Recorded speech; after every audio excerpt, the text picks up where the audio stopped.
Praise the lord.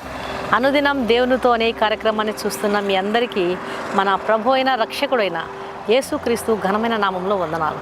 ఉదయకాలం దేవుని వాక్యం చూసుకుందాం. ప్రసంగి గ్రంథం 7వ అధ్యాయం 9వ వచనం. బుద్ధిహీనుల అంతరింద్రియముల యందు కోపము సుఖ నివాసము చేయును. తప్పును చూసినప్పుడు సరిదిద్దడం కోసం కోపపడడం మంచిదే, కానీ ఎప్పుడూ నిలిచి ఉండే కోపం మాత్రం మంచిది కాదు.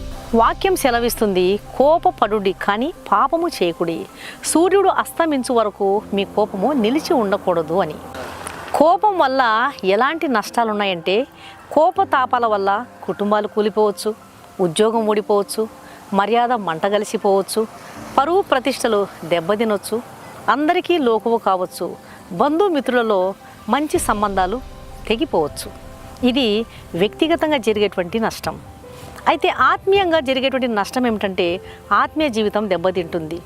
కోపం వల్ల ప్రార్థనా జీవితం కోల్పోతారు, మనసాక్షి కఠినమైపోతుంది, దేవునితో సంబంధం బలహీనమైపోతుంది, ఆత్మీయులతో విశ్వాసులతో ఆత్మీయ సంబంధం అడుగంటిపోతుంది. ఇక ఆరోగ్యపరంగా చూస్తే మామూలు వ్యక్తుల కన్నా కోపం అధికంగా ఉన్నటువంటి వారి జీవిత కాలం తగ్గిపోతుందని సైన్స్ చెప్తుంది. నవ్వడానికి 17 కండరాలు పనిచేస్తే కోపపడడానికి 43 కండరాలు పనిచేస్తాయంట.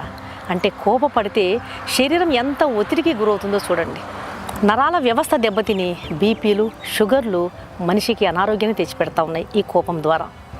ఒక్క నిమిషము కోపపడినటువంటి వ్యక్తి 1/2 ఎకరా పొలం దున్నిన వ్యక్తి అలసిపోయినంతగా అలసిపోతాడు. కోపం రావడానికి చాలా కారణాలు ఉండొచ్చు, కానీ క్షణికావేశం శాశ్వతమైన దుఃఖాన్ని, నష్టాన్ని మిగులుస్తుంది.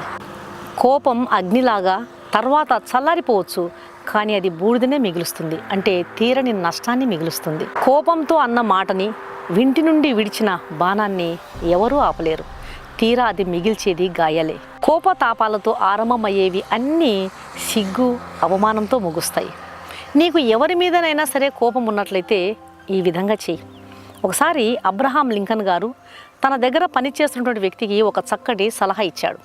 అబ్రహాం లింకన్ గారి దగ్గర యుద్ధ కార్యదర్శిగా పనిచేస్తున్నటువంటి ఎడ్విన్ స్టాంటన్ అనేటువంటి వ్యక్తి ఉండేవాడు.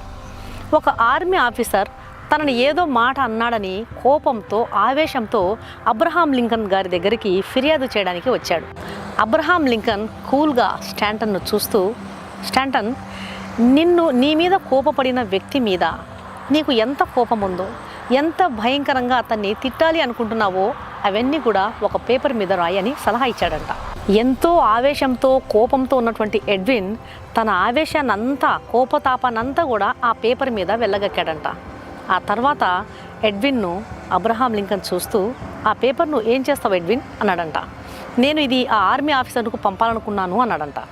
అప్పుడు అబ్రహాం లింకన్ అతనితో అంటున్నాడు, నో ఎడ్విన్, నీకున్న కోపావేశాలన్నీ కూడా ఆ పేపర్లో వెళ్ళగక్కేసావు కదా, ఇంకా కోపం దేనికి? నువ్వు వెళ్ళి ఆ పేపర్ను కాల్చేయి. తర్వాత ప్రశాంతంగా మరొక ఉత్తరం తీసుకొని నువ్వు చెప్పాలనుకున్న దాన్ని నీట్గా అర్థమయ్యేలా మరొక ఉత్తరం రాయి.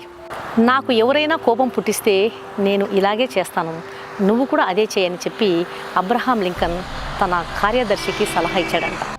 దేవుని బిడ్డలారా, మనము కోపంగా ఉన్నప్పుడు, ఆవేశంగా ఉన్నప్పుడు ఎంత తక్కువ మాట్లాడితే అంత క్షేమం. కోపంలో ఉన్నప్పుడు నియంత్రణ తప్పి నోరు జారి మాట్లాడడానికి, దాని ద్వారా పరిస్థితులు చేజారిపోవడానికి ఎంతో అవకాశం కలుగుతుంది. కాబట్టి నువ్వు కోపంలో ఉన్నప్పుడు, ఎవరి మీదనైనా సరే నీకు కోపం ఉన్నప్పుడు అబ్రహాం లింకన్ గారు చెప్పినట్లు నీకున్న కోపావేశాలన్నీ కూడా ఒక పేపర్ మీద రాయడం మంచిదే. ఆ తర్వాత నీకు కోపం తగ్గినప్పుడు ఆ పేపర్లో నువ్వు రాసినది కనుక చదువుకున్నట్లయితే, ఈ రాసింది నేనేనా, ఇంత కోపం కలిగిన వ్యక్తిని నేనేనా, నా స్వభావము ఇలాంటిదని నువ్వు ఆశ్చర్యపడిపోతావు. కోపం తగ్గిన తర్వాత అవన్నీ మనం ఒకసారి ఆలోచిస్తే, ఎదుటివారికి మనం ఎంత కీడు చేయాలనుకుంటున్నామో, ఎదుటివారి పట్ల మనం ఎంత అసహించుకుంటున్నామో, ఎదుటివారిని ఎంత కోపంతో భయంకరంగా ఏదేదో చేసేయాలనుకుంటున్నామో, కోపం తగ్గిన తర్వాత ఒక్కసారి ఆలోచిస్తే ఇదంతా నేనేనా, నా స్వభావం ఇలాంటిది అని చెప్పి ఆశ్చర్యపోవాల్సి వస్తుంది. కొన్నిసార్లు సిగ్గుతో తల దించుకోవాల్సి వస్తుంది.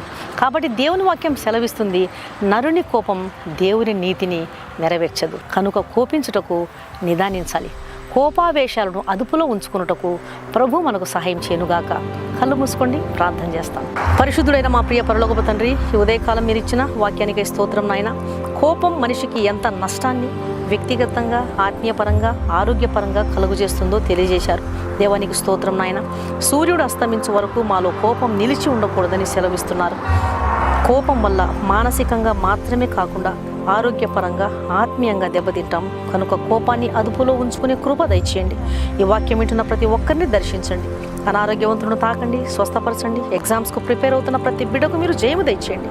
దయతో నా ప్రార్థన ఆలకించమని యేసు నామమున అడిగి వేడుకుంటున్నాను తండ్రి, ఆమెన్. ఈ వాక్యం విన్న ప్రియమైన దేవుని బిడ్డలారా, దయచేసి దేవుని వాక్యం అనేకులు విని రక్షించబడే విధంగా, మేలు పొందే విధంగా దేవుని వాక్యాన్ని షేర్ చేయండి. ఛానల్ను సబ్స్క్రైబ్ చేసుకోండి. మీ ప్రార్థన అవసరాలను కామెంట్ సెక్షన్లో తెలియజేసినట్లయితే మీ కొరకు తప్పకుండా ప్రార్థన చేస్తాం. వాక్యం విన్న మీలో ఇంకా రక్షణ పొందని వారు ఎవరైనా ఉన్నట్లయితే, యేసుక్రీస్తును సొంత రక్షకునిగా అంగీకరించిన వారు ఎవరైనా ఉన్నట్లయితే దయచేసి క్రీస్తు ప్రభువారికి మీ హృదయాన్ని ఇవ్వండి. ఆయన కలువరి శిలువలో పాపల కొరకే మరణమైపోయినాడు, బలియాగమైపోయినాడు. పాపలను రక్షించడానికే క్రీస్తు యేసు ఈ లోకానికి వచ్చాడు. ఆయన రక్తంలో కడుగుబడితేనే ఒక పాపికి రక్షణ, నిరీక్షణ, పాప క్షమాపణ దొరుకుతుంది. కాబట్టి ఆయన ఇచ్చే ఉచితమైన రక్షణను స్వీకరించండి. ప్రభు మీ ఆత్మను రక్షించును గాక. God bless you.